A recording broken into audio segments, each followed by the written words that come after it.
Be'ezras Hashem Yisparach. Tain Tikva UK. The name Tain Tikva, we think the word Tain, Lashon Bakasha. So first and foremost, we ask, make a tremendous Bakasha to the Eibishter and request that Kodesh Baruch Hu grant tremendous and incredible Siyata D'Shemaya, Yeshuais, V'Nechamais to this organization and to everyone individually. And I don't mean just this as simply from formality. We all know with this, it's not just, let's ask Hashem. We ask Hashem and putting Him as the foremost driver of this whole endeavor to try and do this all for His sake and kavod. The word tikva, we ask Hashem to grant hope, and we thank Hashem for sending such a worthy and special shliach as Rabbi Lobenstein to come and give us hope. Emotionally, practically, we thank Rabbi Lobenstein for coming all the way from Eretz Yisrael. The organization has been formed based on many parents, Rabbi Lobenstein receiving many calls from parents and Askanim and Rabbanim with so many issues and asking him specifically to come if he could please help in this way. And so we thank Rabbi Lobenstein. To end off, just before asking Rabbi Lobenstein to please speak and give us hope, the day Rabbi Lobenstein was flying over, I came across a pasuk in Zechariah, and two words from the pasuk, Asirei HaTikva, poetic form, prisoners of hope. Whereas Mephoshim explain, although so many terrible and difficult things happen to us as Klal Yisrael individually, but Klal Yisrael is unique, that we are prisoners of hope no matter what happens. Although we may have all felt at different points that we've lost hope, whether with ourselves or the child, with everything involved with it, the finances, everything, in different ways, but we're still prisoners of hope. The fact that everyone is here, that demonstrates that ultimately we do have the hope. And Bez Hashem, Rabbi Lobenstein.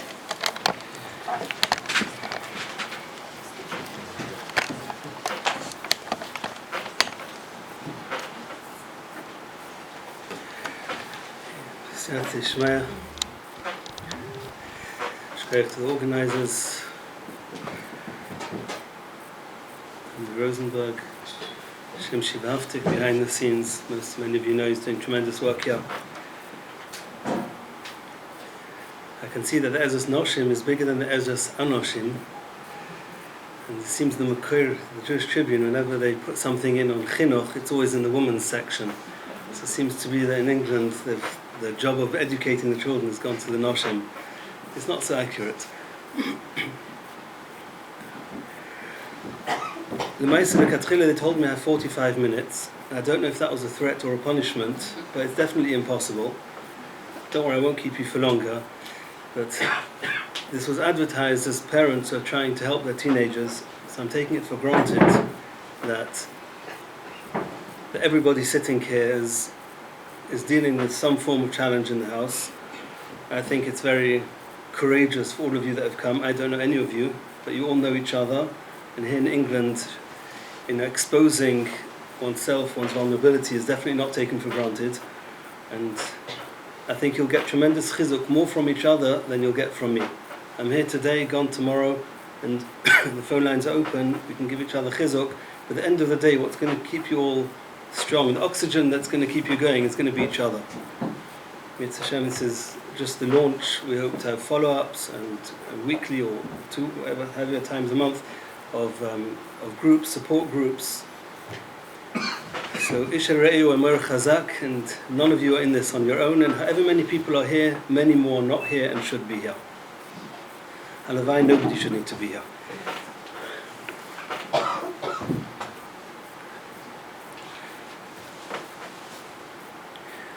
In yeshiva, we always learned that if you learn a sugya from its sheirish, and you understand the sugya from its depth and its start, it helps you know what's going on where and to make seder, and it'll be much easier for us afterwards to apply, to understand what's actually going on and how to apply it. So the first few minutes might sound a little bit in the air, might even sound a little bit unnecessary, just hold on there, and if you miss a point or two, it's fine. It's fine. There's a good chance that Ezras Anoshim will understand something better. We'll meet again in a few minutes down the line for those that lose us somewhere along the way.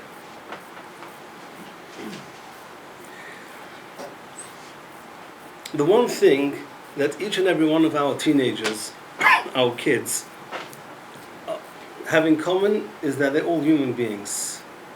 Sometimes we think that they themselves have forgotten that, but it's definitely they're all human beings, and they all have one thing in common, and that's whatever makes them human. They have a father, they have a mother, they have the Rebbeinu Shleilim, they have a neshama.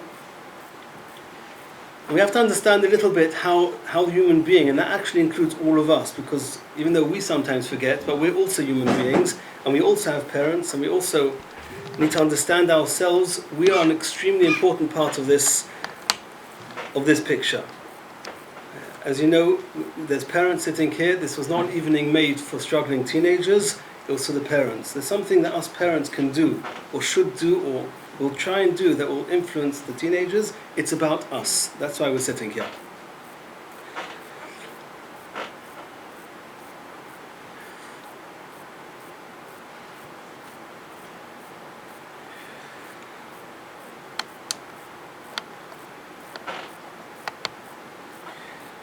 The Gemara says, before we were born, so Gemara in Nida, the Gemara says before we were born, each and every one of us made a shvua, a promise to the Rebbeinu Shleilim that we were going to be tzaddikim. Mashbi'en es ha'odam liyos tzaddik v'lo rasha. All of us, we made a shvua, we're going to be a tzaddik. We're going to be tzaddikim. The Gemara says, in different Gemara, Retzeineinu lasis retzeinecha.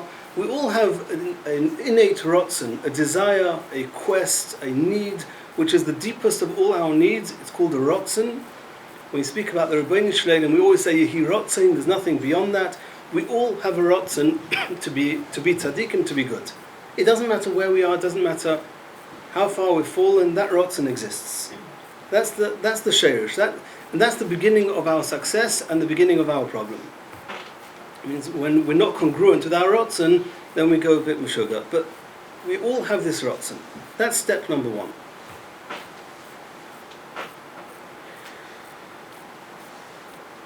After that, the first 9 months of our existence, all we were bodies, but nothing else. We weren't even doing anything with our hands. The things that we feel are feet, not hands. The Gemara says that the hands are hidden completely. It's kapinkas hamakupul. It's like a folded up book, and all there is the body, nothing else. The needs of the body are being met. The Gemara says that the fetus, the child, eats and drinks, and and does lots of wonderful things. There's no seichel there whatsoever. There's no seichel. There's no hergeshim there. They don't feel anything. But generally speaking, they're not feeling anything, and they're not thinking anything. They're just being. In preparation for what they have to do when they're born, they have a malach that's teaching them Torah. But as far as our conscious beings are concerned, it's just our body, nothing more than that. Next stage, a child is born. A child is born. It goes in its stages. We haven't got time to go into all the little details. What's really born is his emotions, his feelings. He has a heart. He loves, he hates, he cries, he smiles. Right? Then there's the stage called from when he's born until his bar mitzvah is a stage where not only his body is developing, but his emotions are developing as well. And by the way, in preparation for the stage of his bar mitzvah, there's a mitzvah called chinuch, where we prepare the brain, which is where the Yetzer Tov is going to go to after, where the neshama is going to go to a bar mitzvah. We prepare the brain. That's called chinuch. Right? Chinuch is to prepare the brain that when he becomes bar mitzvah and the neshama comes in, he'll be able to be control and be in the driving seat and not the lave. A child, his emotions are driving him. A child cries, puts up a tantrum. You can tell him from day till tomorrow, but the brain, there's no one to talk to. As he grows up, a little bit more brain, a little bit more impulsiveness, a little bit more Right? That means it's the emotions. The older the more he matures, his emotions are less in control, and his moyach is more in control. In the hope that when he reaches bar mitzvah, moyach sheilit al halev, that his moyach, his brain, is going to be the one in the driving seat, and only his brain. It doesn't mean he's not going to feel. Cholila v'chas. He's going to feel, and he's going to have emotions, as we all know that we all have. But ultimately, our brain is one that's guiding us, and the brain is going to have the seichel to tune into the Ratzon. So if everything goes well, by the time it gets to bar mitzvah and our brains start working, we reconnect to the Ratzon, and then we're all tzaddikim. And all of us healthy people, I'm saying, all of us healthy people, somewhere along the line, that is how we were that's how things were supposed to be once upon a time, and they should be maybe one day in the future. Right, so that is the basic mivneh, that is the build of a child. So the biggest problem we have is that if you go from the highest to the lowest, first is the Ratzon, and then is the brain, and then is the emotions, and then is the guf. There's a problem, that the stage of the brain that's supposed to be in the driving seat came right at the end. So we have a stage in between where the Ratzon is the same Ratzon. Every child, he's not consciously aware of it, but he wants to be good. Every child wants to be good. But the guf is developing, the leiv, the emotions are developing without any moyach. Which means that you've got potential, an adult where the brain is in the driving seat. If somebody's going to hurt our emotions, then the brain is going to say, just a minute, emunah, bitachon, who is he anyway, who cares, and all the different things our brain is supposed to do, if it's trained properly, is supposed to help us not allow the leiv to crash. But what happens to the stage between, let's call it 2 and 13, or 0 and 13, where the emotions are developing, and there's no brain to take control? So he's extremely vulnerable. He's got a heart, he's got emotions. Emotions don't have sense. There's no sense to emotions. And so if everything's going good, no. Mitzvah Hashem will get to bar mitzvah, will be a healthy adult. Now what happens if in those 13 years, a long time, and he's exposed to an awful lot of people that don't have so many brains, and his heart might get dented, and then we have a problem. And that is exactly what's going on with all our teenagers, without any exception. In fancy terminology, it's called trauma. What is trauma? Trauma means that before the brain could set in, there's nobody with brains, and I'm talking about brains, none of us have brains, I'm saying real brains, right, who gets traumatized. Because if you're totally in brain, and you're connected to Hashem, and you have emunah and bitachon, and you have a husband, a wife, a family, a support system, there's nothing that's going to break you. Because what's the worst that can happen? And your brain tells you, lo nora, it's not so bad. So when the brain is there, we're safe. So whenever you have a trauma victim, it doesn't matter what the trauma is, it doesn't matter who did the trauma. Parents always say, this happened. I always tell parents, you're wasting your time and money telling me your whole story about his trauma, because who cares?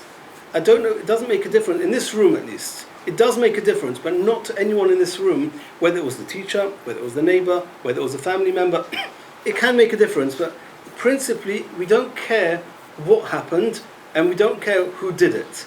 What's the story? The story is somebody got hold of this child, willingly or not willingly, and did something to his emotions that Poshet messed him up. And the problem is with the emotions that it's not, okay, so I'm upset, I'll recover and I'll wake up. The problem is that when the brain is not in control of the emotions, then the emotions takes control of the brain. And that's how it works in chinuch. Chinuch is the stage where we are training the brain while the emotions are developing. If the emotions are messed up, then the emotions are telling the brain, watch it. There's something very, very dangerous in this world, and if you don't take care of yourself, you're going to be in danger of sakonas nefashos, especially a little child. It could be that somebody took a sweet away from him, and he thinks his world has come to an end. And then he might tell his brain, listen, I don't know about all this chinuch thing, but if you're going to let your parents educate you and tell you what to do, somebody else is going to take something away from you. You want to stay safe, you want to stay alive, just ignore all the adults. And it's a very sensible move. He's doing it to protect himself. So the heart, the emotions, twist the brain, and then you can try and do chinuch von heint bis morgen, from today till tomorrow, and the brain is twisted. I don't have it here, but for those that want, I can send you by email, or it's available for those that want it. I can give you a picture of a traumatized brain. It's very, very straightforward. You can Google it if you want. If you're not to mention Google here, but you can Google it. Put in fMRI and trauma, and it'll show you a brain of a healthy brain with all the electric, whatever, being alive, and the other brain where the whole front part of the brain, there's no electricity there, it's dead. Pshutei kamashmoi, nothing doing. Right? The way they are kivea, the way they decide when somebody is dead and goes for burial, is when the whole brain is like that. So nochamazel, there's still part of the brain that's still alive. It's a muzzle because with that part of the brain we can actually heal the child. We'll get there in a minute. Now, unfortunately, or fortunately, but one of the problems is that the front part of the brain that gets messed up with when the emotions get interfered with is the part of the brain that takes care of consequences, forward thinking,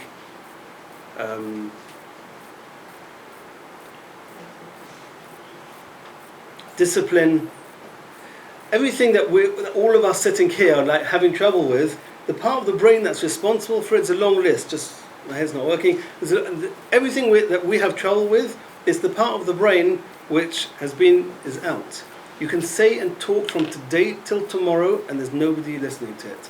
I always tell the parents, if it makes sense, there's no one in. Don't say anything that makes sense. Now, before we carry on, I want to be makdim. I don't know, most of you I don't know, and I don't know hardly any of your stories. I'm painting a very extreme picture. I'm painting a picture of extreme trauma where the brain is extremely dead.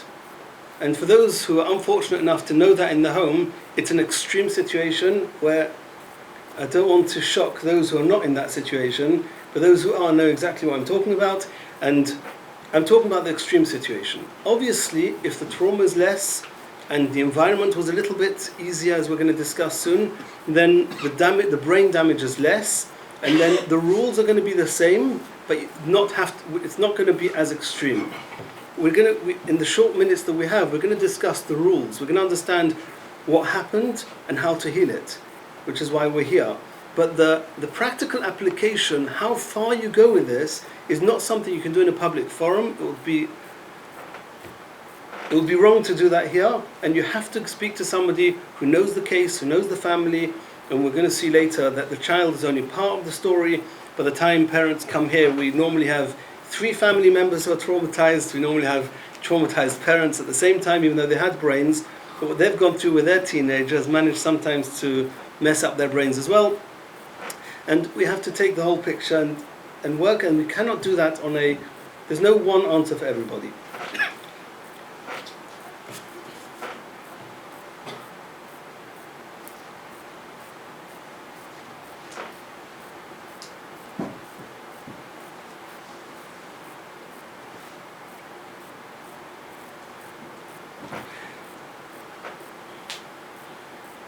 So what are the basic emotions? We spoke till now very generally. The heart has emotions. Okay. What are the main emotions? One of the things we unfortunately know, we hear about it approximately 500 times every year, and that is that when the damage and the hurt gets too far, then they find a brilliant solution. A solution that saves the family, a solution that saves the parents, and the solution that they think is saving them from pain. And that's they just end it all. Chick-chack, it takes 5 minutes, and that's it. And it's a very sad ending to a very sad story. But what that shows us is that when the pain gets too much, they just can't go forward. There's nobody with brains that commits suicide. Right? These are hurt kids. So much so, we're not going to halacha now, but for those who have my notes on suicide kill chosai, which you should never know about, but over there the Chassam Sofer says that in 99% of cases of suicide, we look at it as onus, we look at it as if somebody else killed them, and we don't judge them bichlal. In almost every case. Because it wasn't done, even in the poskim already knew from hundreds of years ago, if somebody gets to that place, nebuch, it's not something which we can blame them for. But what does that tell us? It tells us that being traumatized is not a situation you can live with. And now Gemara actually discusses it. The Gemara says there's only one thing that guarantees a person should want to stay alive. And that is that he has a chavrusa. The chavrusa, the Gemara says in two places, in Shas, in Ba'abasu Daf Tezvav, and in Tainis Daf Chov Gimel, Oy chavrusa, oy misusa. So it seems clear that if we can find out what chavrusa is, we've saved these kids. And what is chavrusa? It's not so complicated. What is chavrusa? So in the two places, the Gemara says there were two individuals that that both were challenged, were taken to the brink of death because they didn't have a chavrusa. One is Choynia Ma'agol, that had a less happy ending, and one was Iyov. And they were both very, very different. And the Gemara says explicitly, for those of you who want... Resh Lakish. Say that, okay, say that. Okay. Halavai would be there. Halavai would be there. For those who want to see more length, you can see my kunchas is I've got for the men who want to go through the sugyas. You can take the kunchas later, and you'll find the makairos. I just don't want to spend time listing marmukaimus. It's not necessary. So the Gemara says there's two things that are chavrusa. Number one is kovod, and number two is ava, love. It's that straightforward. Love and respect. If a child has one or both of those, he's going to be fine. And now the funny thing is, and it's not so funny, that what trauma actually did was it robbed him, number one, of love. We'll see in a minute why. It robbed him of love, either because he interpreted it as what happened to me couldn't happen to people who deserve to be loved, or if it was love itself that they got in the way, or whatever the examples are, and respect. Which either means that somebody degraded him, whether he felt a failure, or whether he interpreted whatever happened to him as people who are respectable people. These things don't happen to, these things only happen to people who are not worth anything. And then the value of the child in his own eyes, and it normally is congruent with what the parents feel with the child, even though they won't admit it, is that the levels of love go down to efes, to klum, to nothing, and the levels of kovod go down to nothing. When they hit 0, it's what we call kav yashar. And anyone who's ever been in a hospital knows what that means.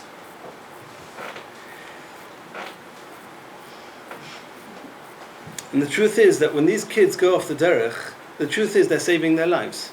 Because for whatever reason, which I don't know if we'll have time for today, but for whatever reason, if being on the derech means kav yashar, you all understand what kav yashar means all? Right? For those, if being on the derech is kav yashar, and being on the street where you're going to get lots of love, ki'ilu, but anyway, that's what it looks like, and lots of respect, 10,000 likes on